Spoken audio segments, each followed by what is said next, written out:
নামাজ না পড়ায় সবচেয়ে বেশি জাহান্নামে নেয় না, রোজা না রাখায় সবচেয়ে বেশি জাহান্নামে নেয় না, ওয়াজ মাহফিলে না আসায় সবচেয়ে বেশি জাহান্নামে নেয় না, দান সাদেকা না করায় সবচেয়ে বেশি জাহান্নামে নেয় না, কোরআন তেলাওয়াত না করায় সবচেয়ে বেশি জাহান্নামে নেয় না।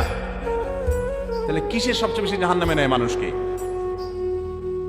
সুইলা রাসূলুল্লাহ সাল্লাল্লাহু আলাইহি সাল্লাম আন আকসারি মা ইউদখিলুন নাস আন-নার, মানুষকে সবচেয়ে বেশি জাহান্নামে নেয় কোন জিনিসে জিজ্ঞাসা করা হয়েছে।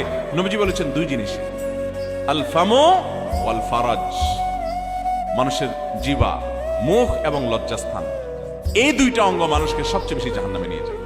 সবচেয়ে বেশি জাহান্নামে নিবে এই দুইটা অঙ্গ।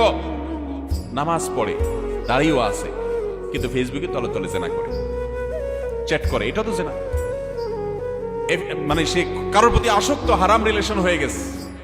এটা মহামারীর আকার ধারণ করে। সবচেয়ে বেশি মানুষ জাহান্নামে যাবে এই পাপের কারণে, অপরাধের কারণে।